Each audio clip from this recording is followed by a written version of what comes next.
I was half asleep when the phone buzzed on my nightstand at 5:14 in the morning.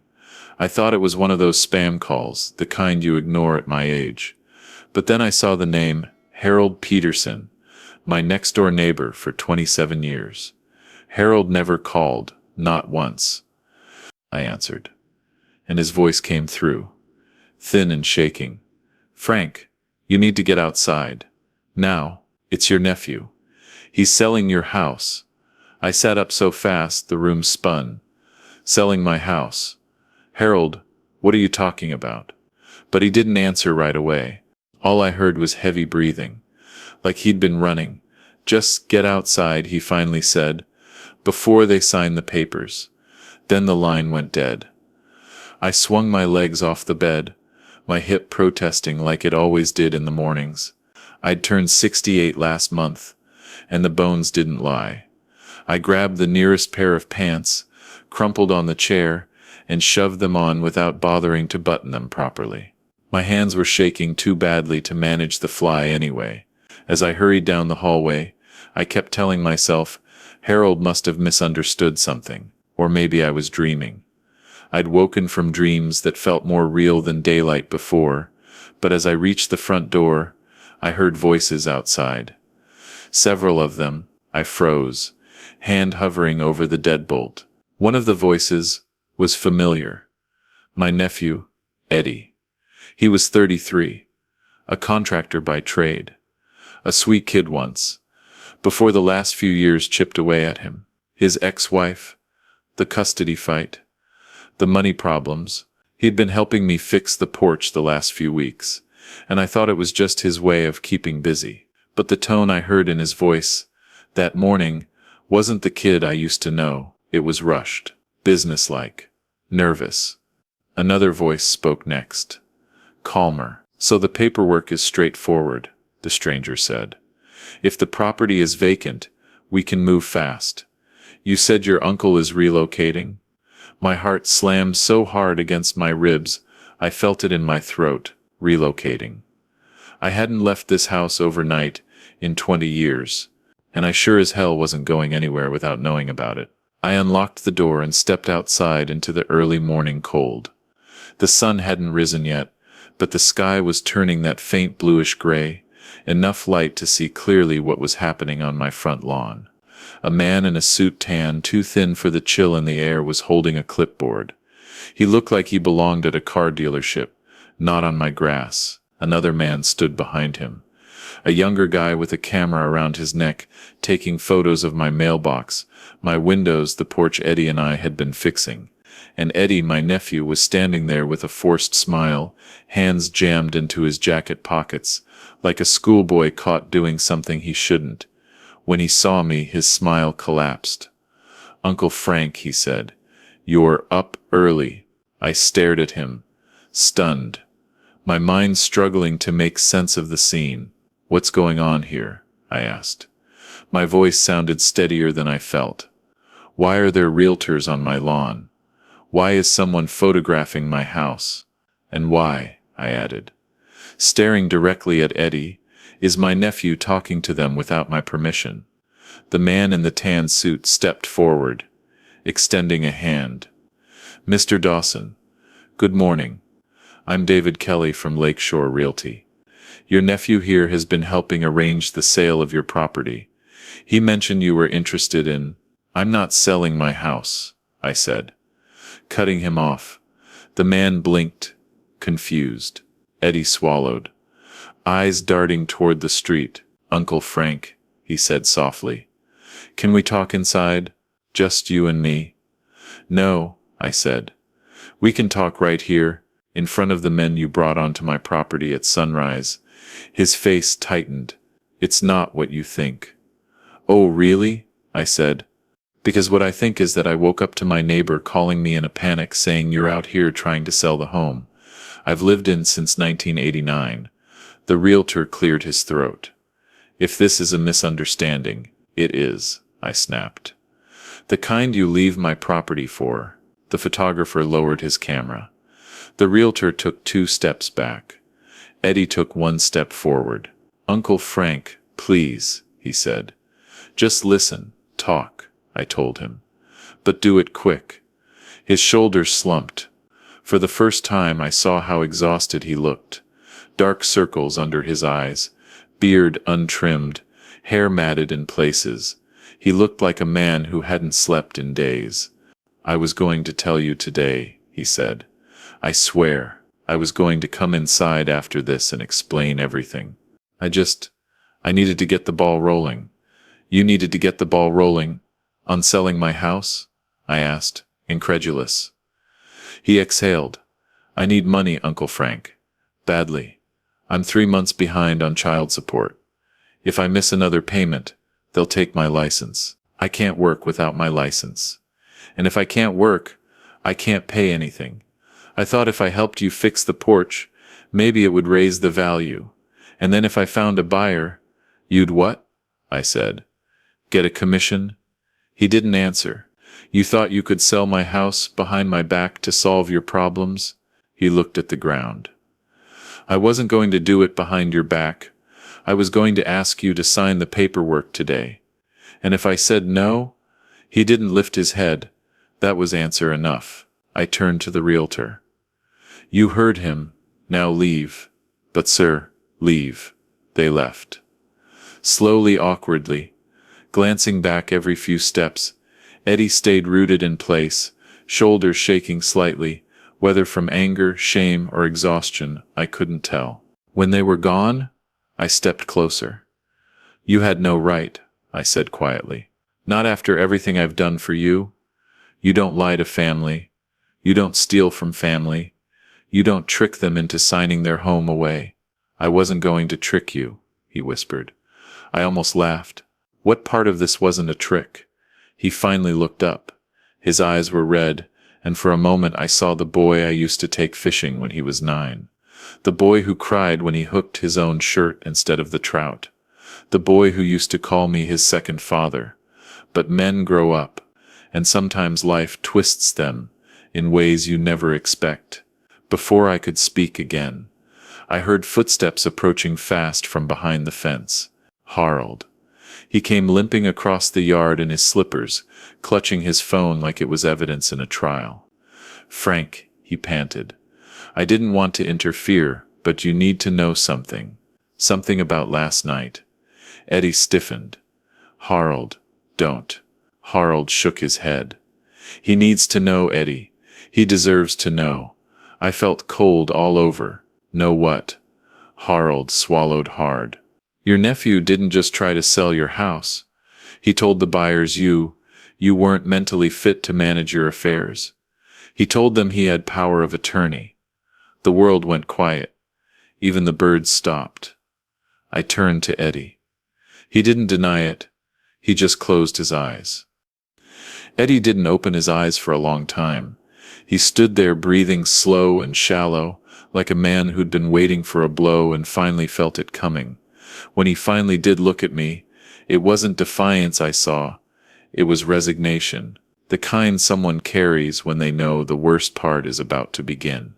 Uncle Frank, he said quietly, I can explain.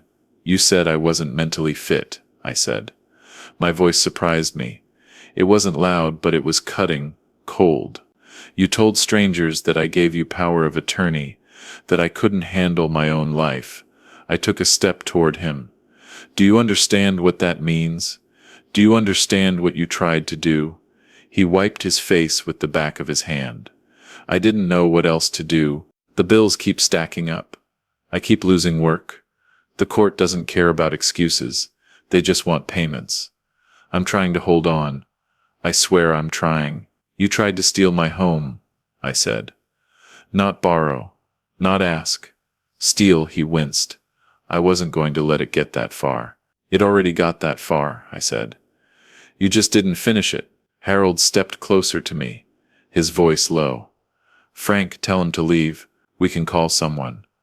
Your lawyer, your brother, anyone. But I didn't want anyone. Not yet. At that moment, all I wanted was to understand why the boy I'd helped raise had turned into the man standing in front of me. Why, Eddie? I asked. Why did you think you could do this to me? He took in a sharp breath, like the truth was lodged in his chest and needed force to come out. "Because you're the only one I have left," he said. "Because every door is closing on me, and I didn't know who else to ask." "You didn't ask," I said. "You betrayed me." He pressed his palms together like he was praying. "I don't have time, Uncle Frank. You don't understand. I get one more notice from the court, they'll haul me in, and if I lose my license, I won't see my daughter. Not even on weekends. Lisa already thinks I'm useless. She'll use this as proof." "Your daughter?" I said. "You risked your child, thinking you're a thief, too." "I risked everything so she wouldn't think I disappeared," he said, sharply. "I remember when I was little, when my father left. Everyone told me he was busy, working, traveling, all lies. He was gone. And I promised myself, promised, I would never be that kind of father." For a moment, silence fell between us. The old kind, heavy, familiar. The kind you grow up around in households where adults fight in whispers. I softened just enough to speak without shouting. "Eddie, you don't fix one mistake by making a bigger one." He let out a breathless laugh. "Well, I already made the bigger one, so now what?" Harold stepped forward. "He needs to go, Frank. You need to protect yourself." I turned slightly toward Harold. "I know." When I faced Eddie again, he looked smaller, deflated. "Uncle Frank," he said, "I wasn't going to hurt you. I thought maybe you'd see that I was drowning, and just help me stay afloat." "I've helped you stay afloat for years," I said. "When you needed money for court fees, when you needed a place to stay after the divorce, when you needed work, I gave you everything I could, Eddie. Everything." "That was different," he whispered. "How?" I asked. "Because this time I didn't need a loan," he said. "I needed a miracle." I closed my eyes. For a moment I just stood there, letting his words sit in the space between us. They weren't excuses. They weren't justifications. They were the kind of sentences you hear from someone standing on the edge with nothing to hold on to. When I opened my eyes, he looked like he was bracing for a verdict. "You're going to go home," I said slowly. "You're going to stay away from my property, from my papers, from everything." His jaw tightened. "Are you going to call the police?" "Not yet." He let out a shaky breath of relief, but it didn't last long. "But I am calling my lawyer," I continued. "Today, and you're going to stay away until we figure out what kind of mess you've made for both of us." His face twisted with something pained, something tired. "I understand." "No," I said. "You don't. Not yet. But you will." He nodded. Then he stepped back. Another step. Then a third, but he wasn't leaving. With the body language of someone who accepted consequences. He walked like someone who still had a plan forming in the back of his mind, a desperate one. "Eddie," I said. He paused. "If you try anything else, anything, I will protect myself." "Do you hear me?" He swallowed and nodded. "I hear you." He turned and walked down the driveway, hands in his pockets, shoulders hunched. He didn't look back. Not once. When he reached the sidewalk, he stopped for a moment, looked up at the pale morning sky, then kept walking until he disappeared behind the hedges. Harold exhaled sharply, like he'd been holding his breath the whole time. "Frank, I'm sorry," he said. "I should have called you sooner. Last night, I saw him meeting with those two men. Around 10. I thought maybe he was showing them the porch work you two did. I didn't know what he was doing until I heard him tell them you were compromised." "Compromised," I repeated bitterly, as if I wouldn't notice a real estate agent standing on my lawn at dawn. Harold shifted his weight. "You've been through a lot lately. The stress. The doctor visits. Maybe he thought he could use that." I didn't respond. Not because Harold was wrong, but because the sting of truth in his voice hit deeper than I wanted to admit. "You need help, Frank," Harold said.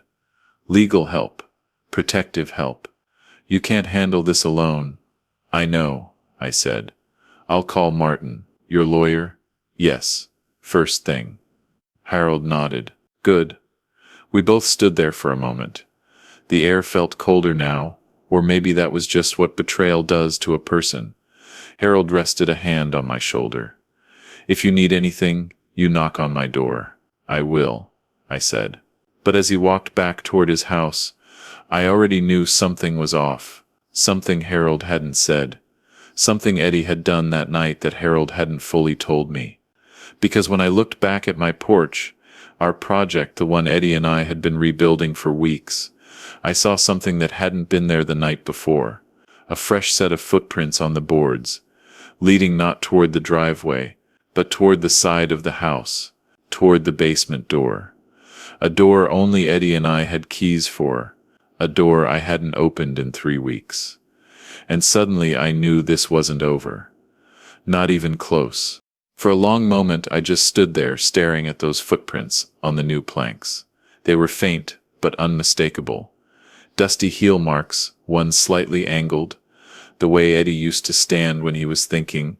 I crouched down, ignoring the way my knees protested, and followed their curve with my eyes. They started near the railing, where he'd been sanding 2 days ago, then drifted toward the left side of the house, stopping right at the basement entryway. The lock on the basement door wasn't broken, but something about it felt wrong. Too smooth, too clean, like someone had wiped it recently. Harold had already gone inside. The street was quiet, no one walking a dog, no newspaper kids, no early joggers, just that pale dawn light creeping over the rooftops, making the whole neighborhood look cold and unfamiliar. I reached for the basement doorknob.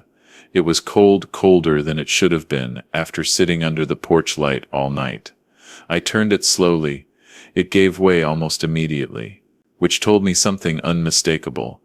Eddie had been in there, very recently, and he hadn't bothered to lock it again.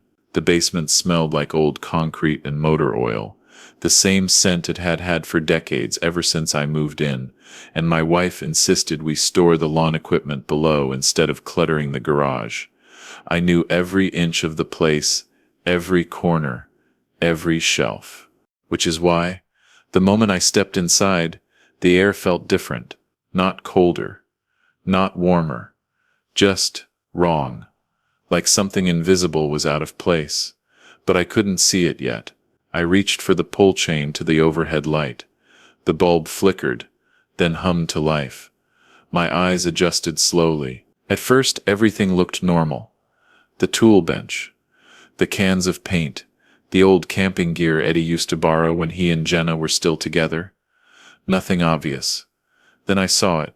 My fireproof lockbox, usually kept under the workbench, was sitting out on top of it. Open. I felt the ground tilt beneath me.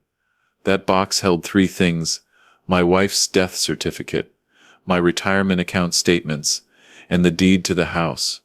The deed. My hands curled into fists. I didn't need to guess what he'd taken.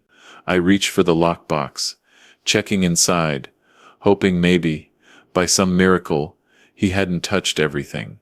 But it was cleaned out. Even the spare keys I kept inside were gone. That's when I heard the sound, a faint vibration, coming from the other side of the room. I turned toward the cabinet where I stored old electronics. My heart wouldn't stop pounding, and I hated that I could feel the pulse in my neck. It made me feel old, weaker than I wanted to admit. The sound came again, muffled buzzing. I opened the cabinet door. Inside, between an old radio and a broken humidifier, sat Eddie's phone, screen facing down. Vibrating.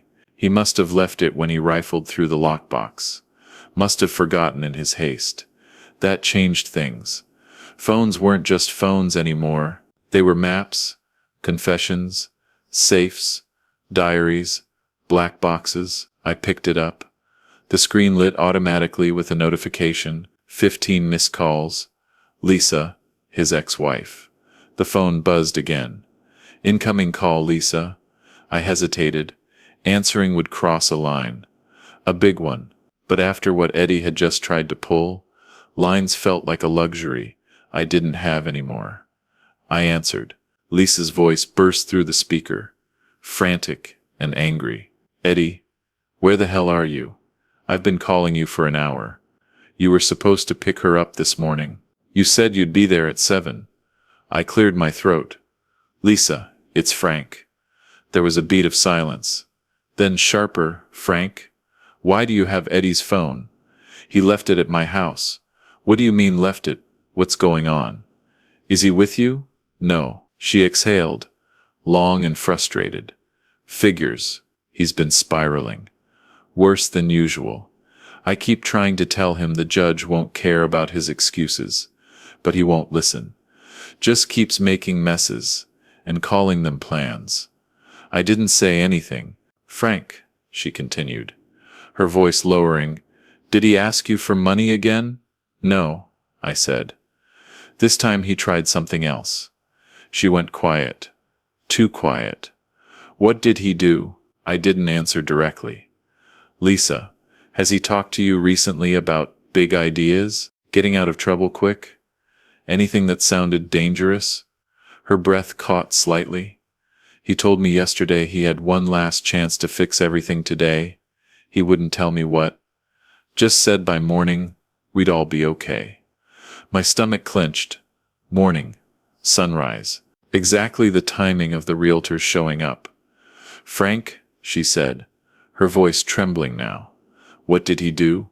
Before I could respond, the basement door creaked above me. Heavy footsteps. Not rushed. Not hesitant. Purposeful. Lisa, I whispered.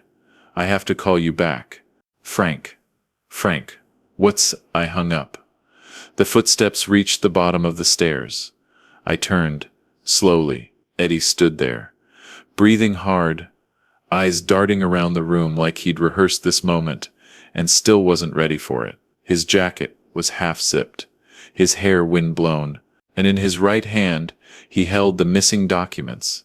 The folded-up deed. The retirement papers. Even the damn death certificate. He stared at me, then at his phone in my hand. His shoulders stiffened. You went through my things?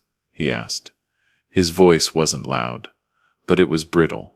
I went through my basement, I said evenly.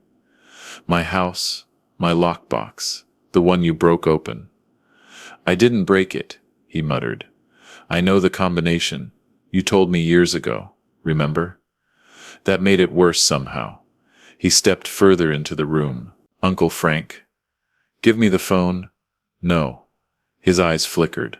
I don't want to fight, and I don't want to be robbed. His throat bobbed as he swallowed. He held up the deed. I wasn't going to do anything stupid. A lie. A soft one. The kind that collapses under its own weight.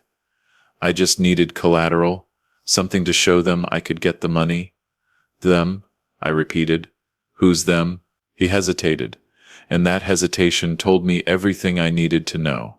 Whatever Eddie had gotten himself into wasn't just debt or child support. It was something darker, the kind that made a man show up at dawn with realtors and forged authority, the kind that made him break into a basement and steal legal documents, the kind that made him desperate enough to lie to family. He took one step toward me. Uncle Frank, he said softly, I need you to trust me. Just this once more. I tightened my grip on the phone. No, I said.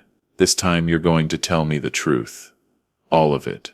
His face dropped, and in a voice barely above a whisper, he said, If I don't get the money by tonight, they're coming here. For a second, I forgot how to breathe. The basement felt smaller, the air thicker, like the walls were leaning in. Eddie kept clutching those stolen papers like they were a life raft instead of the anchor dragging him under. I kept my voice steady. Who's coming, Eddie? He didn't answer at first. He paced, running his free hand through his hair, tugging at the roots like he could pull clarity out of his scalp. His boots scraped on the concrete. I told you, he said finally. I told you I had to fix things. That's not an answer, he laughed. Short, hollow, dangerous. What difference does it make now? It makes every difference. I stepped closer. Tell me, who's coming here? He pressed his lips together hard enough that the color drained from them. When he spoke, his voice wasn't angry. It was frightened. "You remember that business I said I was getting into? The investment thing? You never explained it. I didn't want to drag you into it. You stole the deed to my house," I said. "I think that ship has sailed." His eyes flinched. A tiny twitch of guilt or regret before something else replaced it. "Resignation. They're not investors," he said. "Not the kind that put on suits and shake your hand. These guys, they're different." "How different?" He swallowed. "The kind that don't file paperwork." I closed my eyes for a moment. "Oh, Eddie, I didn't know," he said sharply. "I swear I didn't know at first. They said it was short-term capital. A bridge loan. Just a few weeks to get some things lined up. They made it sound legit. How much?" He hesitated. "Eddie, how much?" 80,000. I whispered. His silence told me the rest. "Christ, Eddie, $80,000? What were you thinking?" He shook his head. "It wasn't supposed to be. I thought I could flip it. There was this guy I knew." "Stop," I said. "Just stop." Basements were for cold storage, for forgotten tools and dust-covered memories, not for hearing your nephew confess. He was 80 grand in debt to criminals with names he couldn't say aloud. "You owe them 80,000, I said slowly. "And you were going to use my house as collateral." "I wasn't going to take it," he insisted. "Just show them the deed. Prove I had resources, that's all. Once I get the money, I'd bring it back." "You would have forged signatures, Eddie. You know that, right? That's how those guys work." His jaw tightened. "You think I wanted this?" he asked, voice cracking. "You think I want to drag you into my mess? I know you did drag me into it." He looked away. I took a quiet breath and softened my tone. "When are they coming?" "Tonight." His voice cracked again. "They're giving me until sundown. And if you don't have the money—" He didn't answer. He didn't need to. "They'll start with the people around me," he whispered. "Lisa, my daughter, you." That stunned me. Not the threat that came with the territory of bad choices, but the fact that he knew the danger, felt it, and still tried to handle everything alone. "Eddie," I said, "you should have come to me." He turned on me suddenly, raw and furious, and said, "What?" "Hey, Uncle Frank. I borrowed $80,000 from guys who crush kneecaps for fun. You would have told me I was an idiot. You would have cut me off. You would have done exactly what you're doing now. Being angry doesn't make you right. And being calm doesn't make you smart," he snapped. For a moment the only sound was our breathing, uneven and heavy. Then he slumped against the railing at the bottom of the stairs. Shoulders sagged, eyes glassy. His voice was barely audible. "I'm out of time." I walked closer. Slowly, carefully. "Then we buy time." He looked up confused. "How? You have 80 grand lying around somewhere?" "No," I said. "But I have something better," he scoffed. "Yeah, what?" "I have sense. Something you apparently borrowed from someone else, and forgot to return." A reluctant, humorless laugh escaped him. "The kind you let out when the alternative is crying." "Eddie," I said firmly, "we need to go to the police." Instantly he stiffened. "No, no cops. Absolutely not. You can't negotiate with criminals. They said if I go to the cops, they'll know. They have people, they always say that." "They mean it," he whispered. "These guys aren't bluffing. You don't know them." I stepped back. "What do they want today?" "The money. And if you don't have it, then something else," he said miserably. "Collateral. Something valuable." My stomach twisted. "They told me real estate works. Doesn't have to be mine." The words hit me like a blow. I stared at him. "So that's why you brought the realtors. The papers. The early morning visit. You weren't just stalling, you were planning to hand over my house." He winced, like I had slapped him. "I wasn't going to let them take it. I just needed to show them I had leverage." And then what? I asked, bewildered. They take the deed and wait patiently while you figure things out? He didn't respond. Eddie, I said quietly, if you gave them that deed you'd never see it again. He knew. I could see it in the way he wouldn't meet my eyes. It was my last option, he said. My only one. No, I said firmly. It wasn't. He stared at me, waiting. We'll call Harold, I said. He's a contractor. People trust him in this town. He'll have contacts at the sheriff's office. Maybe the DA. We'll tell them everything. I can't. You can, and you will. He shook his head violently. You don't understand. They're already watching. They know what I drive. They know where Lisa lives, if I try anything. Eddie, I said gently, you think hiding in my basement is going to fool them? They're coming whether we call the police or not. The only difference is whether we're ready. His breathing quickened. Panic rising, I stepped forward and put a hand on his shoulder. Look at me. He lifted his head. You're not alone. Whatever comes next, you and I face it together. He stared at me for a long moment, eyes wet, jaw trembling. Then quietly he said, I think they're already in town. Those words didn't hit me like a punch. They hit like a cold wind sliding down the spine, the kind that tells you something is coming, something you can't see yet. Eddie's voice wasn't dramatic. It wasn't for effect. It was flat, resigned, scraped down truth. I leaned against the railing, keeping my voice low. What makes you say that? He rubbed his palms on his jeans, fingers trembling, because they called me on the way here. Right before I pulled into the driveway, said they were checking progress. That's what they call it.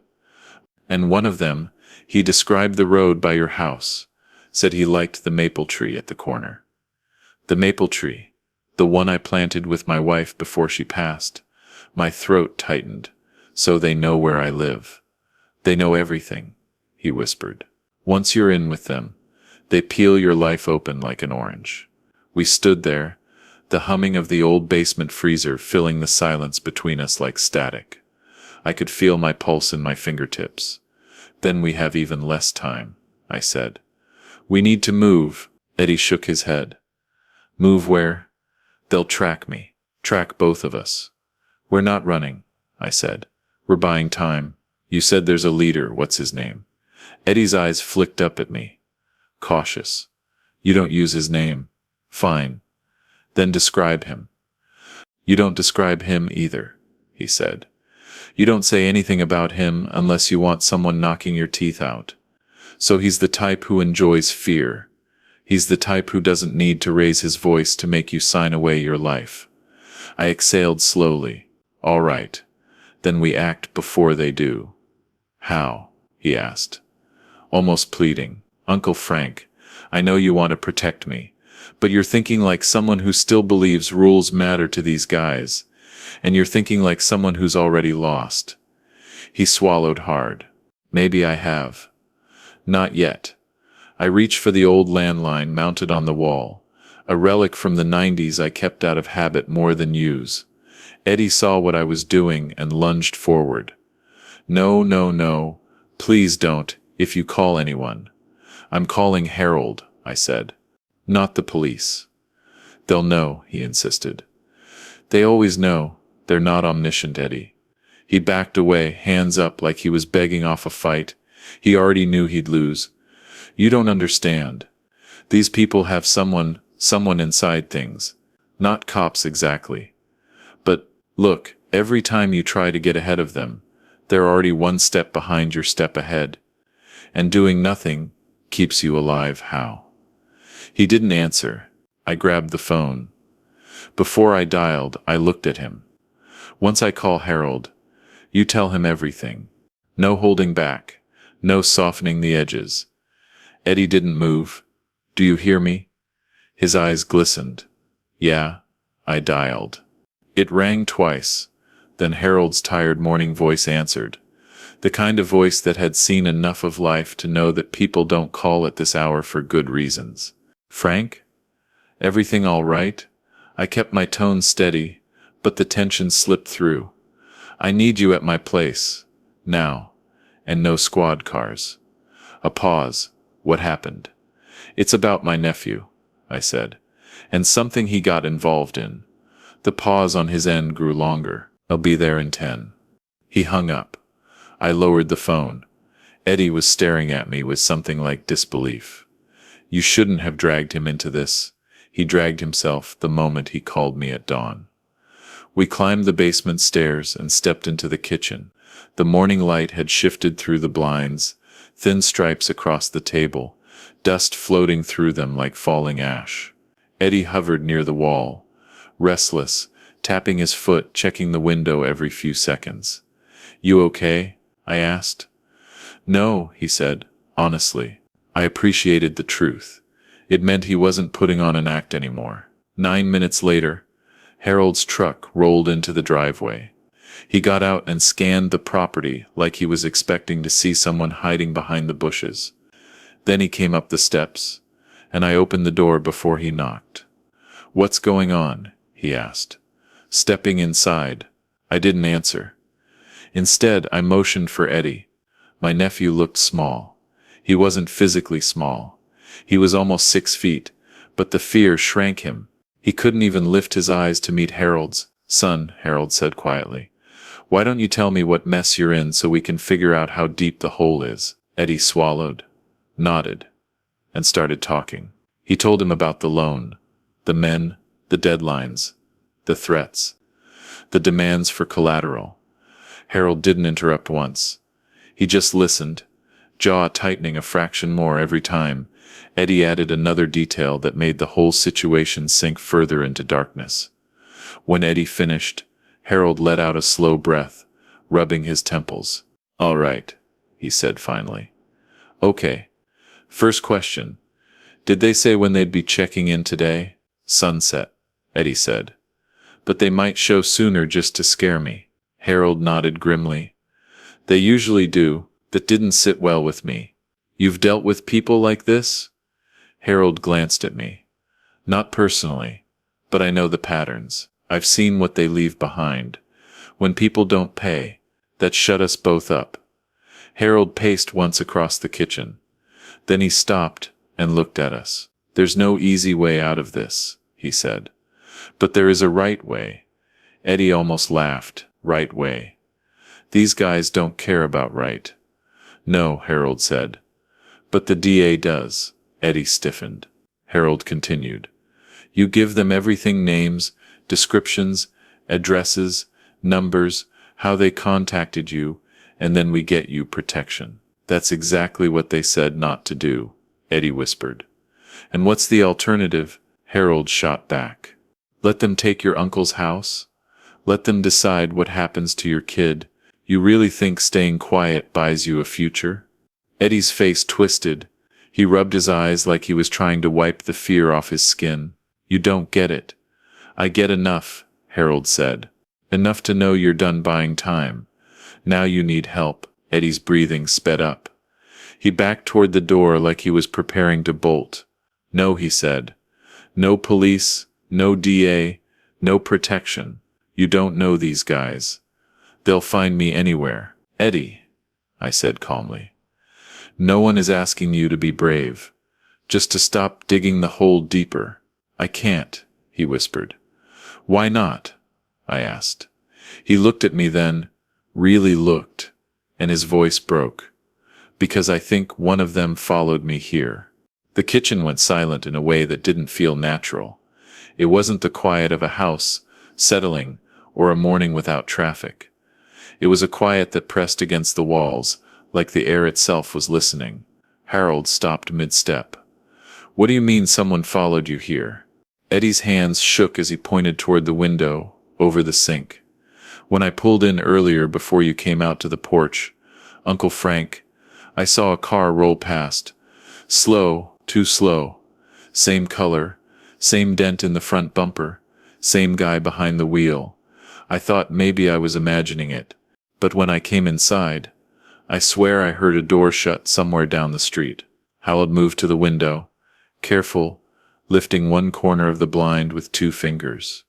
He looked out for a few seconds before whispering, "What color car?" "Dark blue," Eddie said. "Civic. Old one. Beat up." Harold stayed at the window. "There's a blue Civic parked 3 houses down. Passenger door is taped up. That match?" Eddie swallowed. "Yes." "Plate number?" "I don't know the plates," Eddie whispered. "But that's the car." Harold lowered the blinds slowly. Not fast, not panicked, just steady, calculated. That scared me more than anything. He turned toward us. "Okay, you two are going to listen very carefully. Do not go near the windows, do not go outside, and do not open the door for anyone, not even if they say my name." "What are you going to do?" I asked. "I'm going to step out onto your porch, pretend I'm just checking the weather, and see what kind of eyes are on this house." Eddie grabbed Harold's arm. No, don't. They'll see you. They'll know you're talking to me. They knew something was happening the second you didn't show up where they expected you," Harold said. "Right now we need information, not fear." He pulled his arm gently free and walked toward the front door. Eddie went pale. I put a hand on his shoulder, steadying him as Harold cracked the door, stepped outside, and let the screen shut behind him. For a moment nothing moved. I could hear the ticking of the wall clock over the table, every second sounding too loud. Eddie whispered, "If they followed me, they're not here to negotiate. They're here to make an example." "Don't jump to conclusions," I said. "I've seen what they do," he replied. "When they think someone's turning on them, then don't turn on them." I said, "Not yet. Just keep your head clear."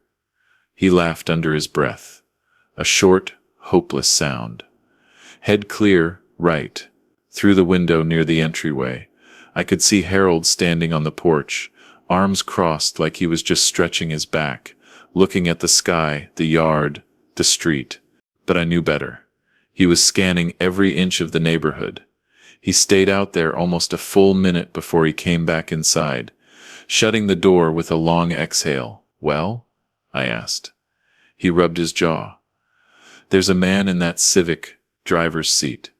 Window cracked half an inch. He wasn't looking this way, but he didn't have to be. So they're watching," Eddie said. Harold nodded.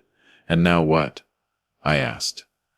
Harold paced again, hand on his hip where he used to rest his holster back when he still wore one. "They're waiting. They want to see what you'll do. They want you to sweat." "It's working," Eddie murmured. "Good," Harold said. "People who panic make mistakes. And if they think you're about to make one, they'll stay put. They'll want to see it.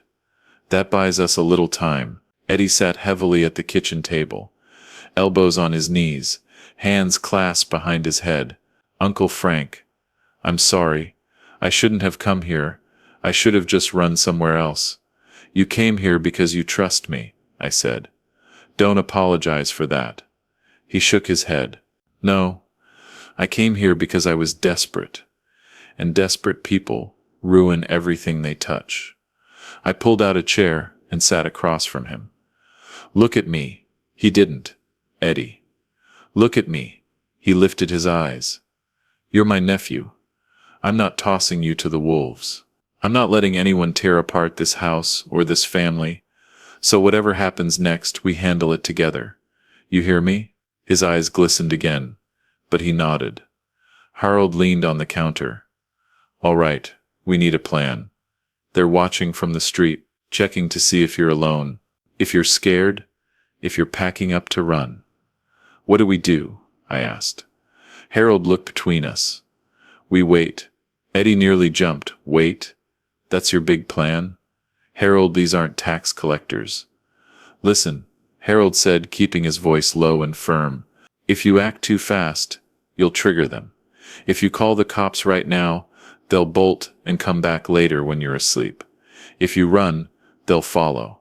If you try to talk to them, they'll use that to push harder. Right now, the safest option is to buy time until I can get confirmation on something." "Confirmation on what?" I asked. Harold hesitated, just long enough for me to realize he wasn't sure he wanted to tell us.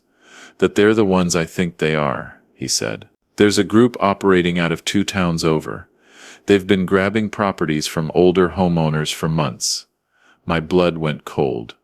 You think they've targeted me? I think they target anyone who looks like they won't fight back. Eddie sank deeper into the chair. Because of me, he said. I led them right to you. No, Harold said. They were probably watching you long before you drove into this driveway. That didn't help, I asked. How long until you get this confirmation? Could be minutes. Could be hours. Eddie rubbed his temples.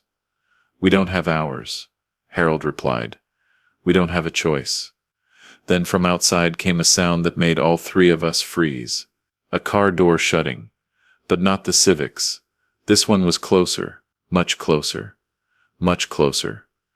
Much closer. Harold moved fast, motioning us back from the windows. We stepped into the hallway, out of sight, barely breathing.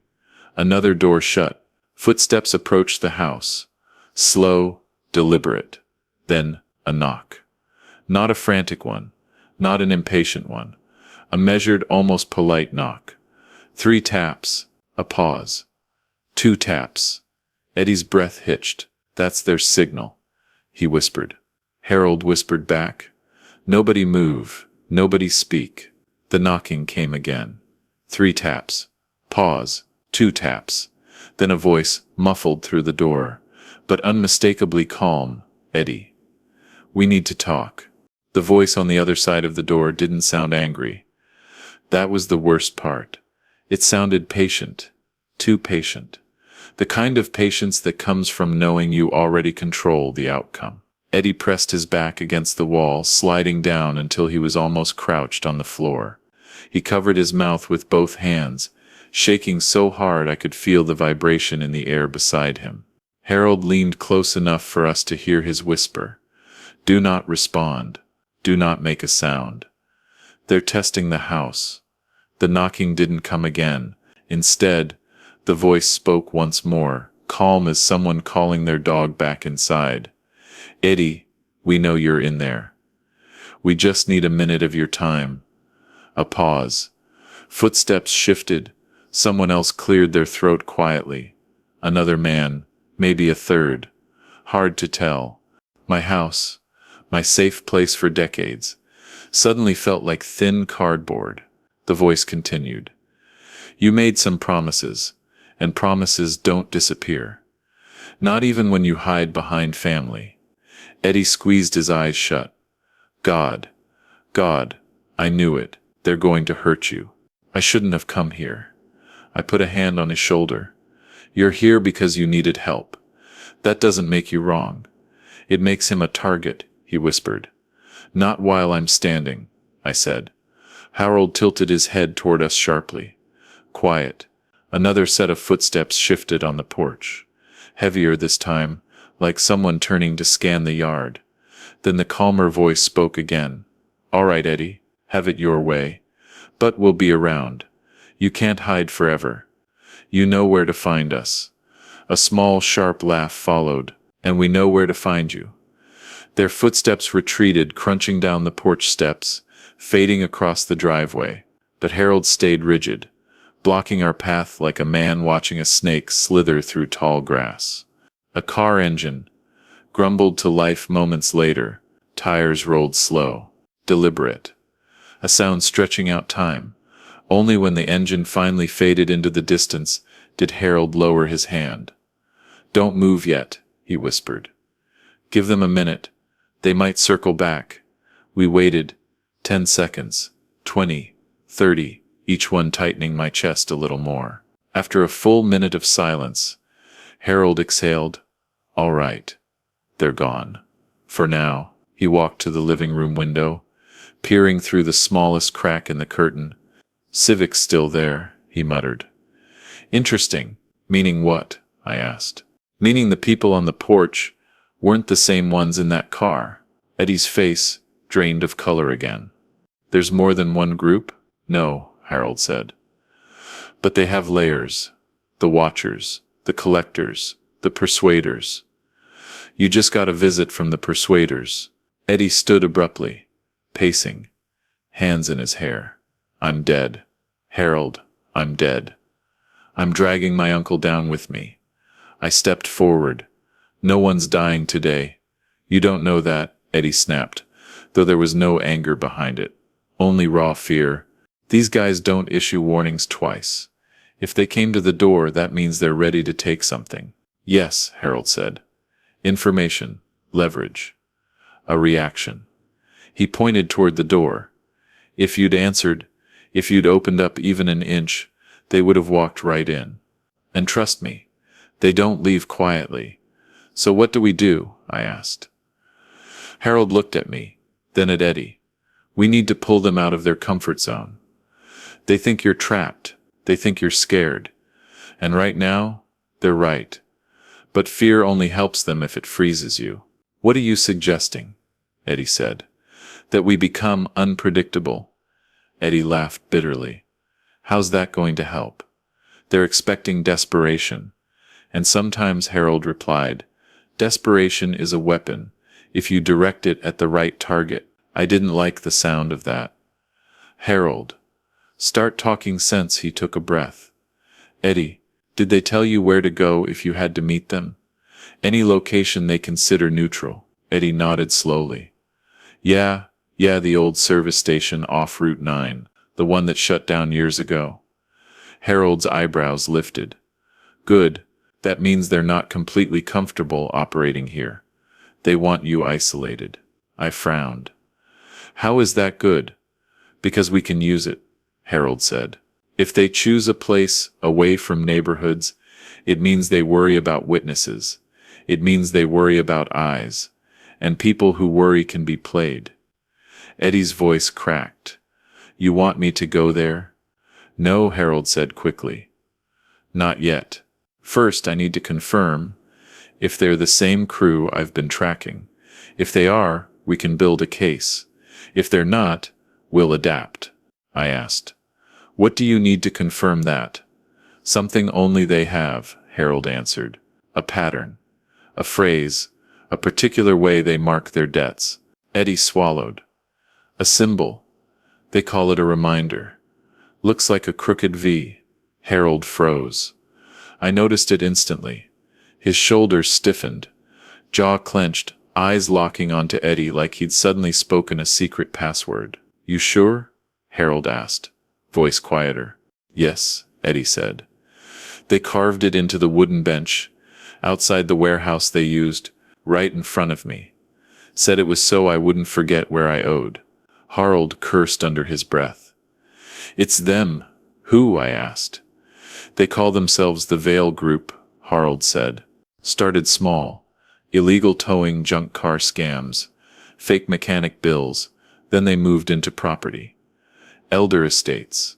People without strong family structures. People alone. They get a relative trapped in a debt scheme. Leverage the home. Take it. Clean. No trace. Eddie rubbed his face again, so I gave them the perfect target. No, Harold said. You gave us a chance to stop them. I shook my head. Harold, you're talking like we're hunting them. I just want to keep my nephew and my home safe. And you will, he said firmly. But you won't do it by waiting for them to knock again. Eddie sank back into the chair. What now, then? Harold checked his watch. Now we prepare. I need to make a call. You two stay inside. Away from the windows. Who are you calling? I asked. Someone who owes me a favor. And if they don't pick up, Eddie asked. Harold looked at him with a hard, steady calm. Then things get complicated. He stepped down the hallway with his phone.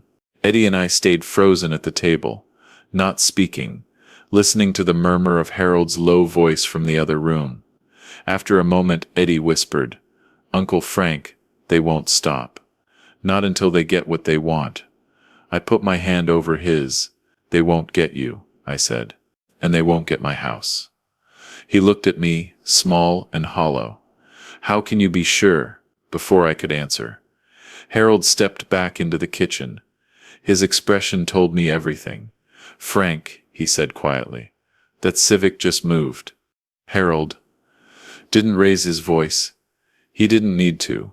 The weight in his tone was enough to vacuum the air out of the room. Eddie pushed back from the table so fast his chair screeched across the floor. They came back.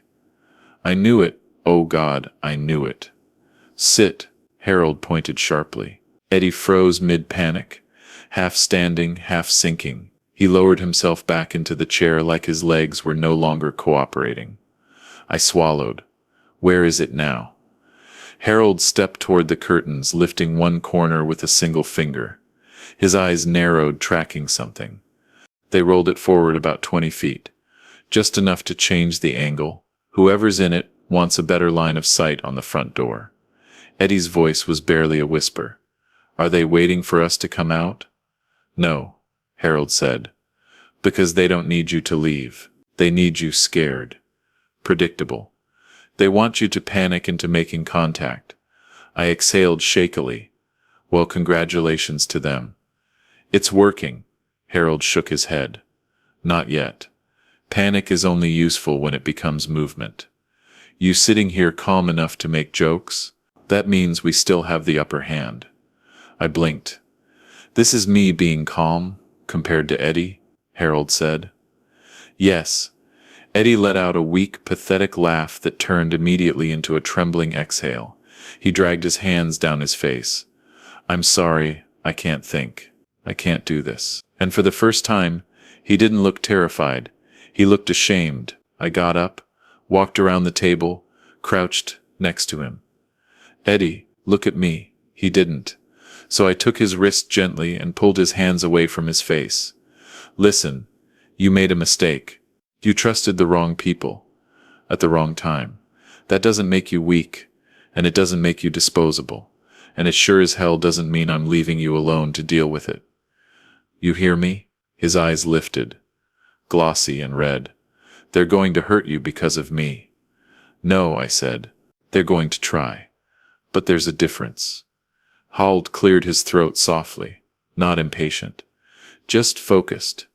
I need both of you to stay centered. We don't have time for guilt. Only strategy. Right, I said, standing. You said you needed something from them to be sure who they were. Now that you know, what's the plan? Harold stepped away from the window and pulled up a kitchen chair like he was about to give a briefing. All right, here it is. Right now the Civic is watching for movement at the front door. They won't approach tonight unless they see opportunity. So we just stay inside? I asked. Normally yes, but we can't afford to wait. They have momentum now. They'll escalate tomorrow. So the best time to disrupt them is before they regain control. Eddie stiffened. Disrupt? How? Harold folded his hands. They expect us to hide, so we won't. I stared at him. Harold. No, I'm not walking out there while they're watching. You're not, Harold said.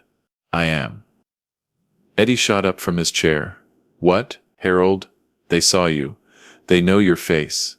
They don't know what I am, he corrected. And when I walk out there, I won't be leaving. I'll just be making a phone call. Slowly, calmly, visibly, my stomach twisted. What good does that do? It tells them we're not frozen, that there's someone inside this house who isn't afraid to move, and if they're unsure who I am, they'll hesitate. Hesitating doesn't feel like a win, I muttered. It is when the people outside act bold, because they think they've already won, Harold replied. Bold men hesitate when they think, for even 1 second, they misjudge the situation. Eddie shook his head rapidly. Harold, they're not idiots. If you step outside, they'll assume you're calling the police. That's exactly the point, Harold said. And yes, they'll leave, not rush. Not panic, but leave enough to reposition. And when they reposition, I can get the plates, the route they take, and the angle of surveillance they favor. I frowned. You're profiling them. Yes, Harold said simply. And it's long overdue. But what if they don't leave? Eddie said. What if they come for you instead? Harold leaned back and met Eddie's eyes. If they step out of that car, they expose themselves. And they won't do that for a door knock. They don't want violence with witnesses around. It's messy. It's traceable. These people survive by being shadows. If they break that pattern, they lose their biggest advantage. I exhaled, O'Shea. So after you walk outside, after they reposition, what then? Harold rubbed his forehead. Then we confirm something. I need to know if the persuaders who came to the door are the same ones who monitor from the car. If not, they're compartmentalized, which means we exploit the breaks between their groups. Eddie swallowed. Exploit. How? With the right information. We can isolate them from each other. Turn their own system into pressure points. I looked at the floor. This is getting too big. Too organized. It was always organized, Harold said. You just met the part that touches your life. The rest stays invisible unless someone digs. Have you been digging? I asked. Harold hesitated, just a fraction of a second. But it was there. Eddie noticed too. Harold, how much do you already know about these people? Harold lifted his eyes slowly. Enough to know this isn't their first attempt at cornering an older homeowner. I felt my pulse throb in my throat. What are you saying? I'm saying the Vale Group has been circling neighborhoods like yours for years. Quietly, picking soft targets. People alone, people they think won't fight back. But they've never had someone who can stand up to them, Eddie whispered. You mean you? No, Harold said. I mean all of us, together. The room went still. Harold stood up, rolling back his shoulders, grounding himself. All right, he said. Time to move. Eddie shot up. Harold, no please. Harold put a hand on his shoulder. I've done far more dangerous things for far worse people. I know how this kind works, and I know how to make them blink first. He walked toward the door. I felt a knot of dread tighten in my stomach. You sure about this? Harold paused with his hand flat on the door frame. I'm sure about the alternative, he said. And you won't like it. Then, as calmly as if stepping out to check the mail, he opened the door. Cold night air rushed in. Harold stepped onto the porch, lifting his phone to his ear, and across the street the Civic's headlights flicked on. The headlights illuminated the street like twin searchlights, sharp and unforgiving. Harold didn't flinch.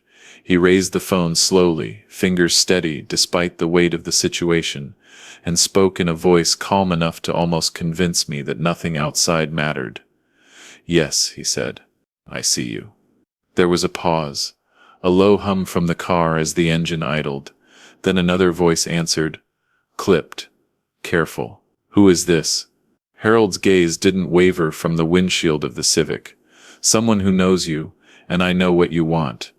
And I know what you're doing here. The car shifted slightly, and a shadow passed over the driver's side window.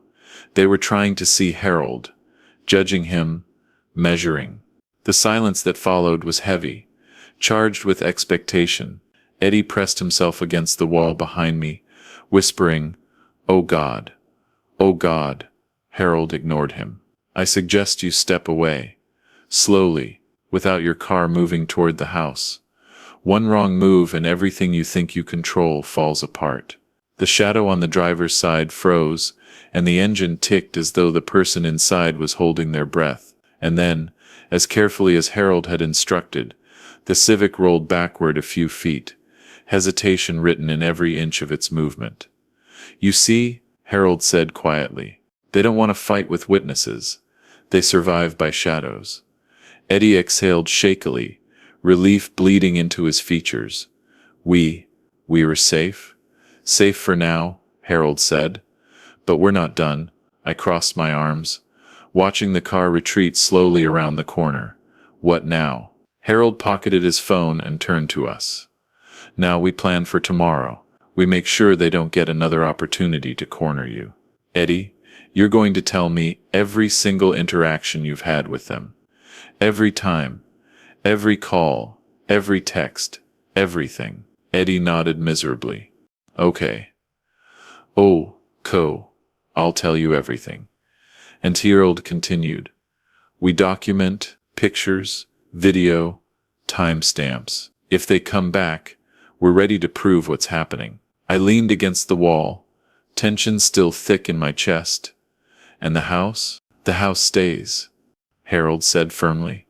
But we're going to make sure it's not just a target, it's evidence and leverage against them if they come back. Eddie's voice cracked. I can't believe I almost lost this, all of it, and dragged you into it. I placed a hand on his shoulder. You didn't, and that's the part you need to remember. You made mistakes, but you came here. You didn't run, and that counts. Harold gave a small nod. Mistakes happen. But we deal with them before they get worse. That's how people survive these situations. Calm heads, clear plans. For a moment, the three of us just stood there, listening to the faint hum of the morning neighborhood, the distant barking of a dog, a lawnmower starting up, a bird calling somewhere nearby. Normalcy. Fragile as glass, brushing against the edges of what had felt like chaos. Then Eddie whispered, almost to himself, "Do they always work like this? Creeping, watching, waiting to see if you flinch." Harold smiled grimly. Yes, and yes, they will keep coming until you stop giving them power over your life. I looked at Eddie. And now, we stop giving them that power. He met my gaze, eyes raw, and nodded. I will. Harold clapped his hands once. Decisive. Good. Now. Listen carefully. You stay put. Windows closed. Doors locked. Any movement outside, I handle. Anything inside, I handle. Your only job is to stay calm and give me complete information. Understood? We both nodded. Now, Harold said, voice dropping low, we wait, and when the time is right, we act. Not out of fear, not out of desperation, but with strategy. Remember, they think they're in control. But control is an illusion, and illusions are fragile. Eddie let out a shaky laugh, part disbelief, part relief. I never thought I'd hear you say that, and actually believe it. You're learning, I said. Better late than never. The sun had climbed a little higher, casting shadows differently across the yard. But for the first time since dawn, I felt a strange shift, a glimmer that maybe we weren't just on the defensive anymore. That maybe, just maybe, the Veil group had underestimated us. And Harold's phone buzzed again. He glanced at it, then back at us. They're repositioning, he said quietly. Looks like they're scouting elsewhere. For now, the house is safe. Eddie slumped against the counter. Safe. I hope this is over. It's never really over, Harold said. Until you prove they can't touch you. But today you survived their first move. And surviving is the first victory. I nodded, finally letting the tension leave my shoulders in a slow exhale. We survived, I said quietly.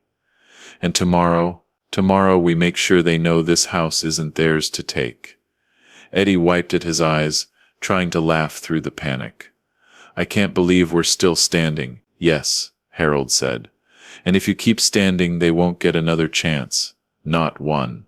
I looked out the window one last time before closing the blinds. The Civic was gone. The street was quiet. But the stakes hadn't changed. They had only shifted. And for the first time, I felt like we were ready. Eddie whispered. Do you think they'll come back? Yes, I said. But next time we'll be waiting. Harold put a hand on my shoulder. And that's when the real game begins. The morning light caught the porch just right. Golden but harsh. It felt like a promise. The Veil group had tested us. But we had passed the first trial, and together we would face whatever came next. For now my house was still mine, my nephew was still alive, and despite everything, that was enough. The shadows in the street were gone, but the feeling lingered, watching, patient, waiting, and we were ready.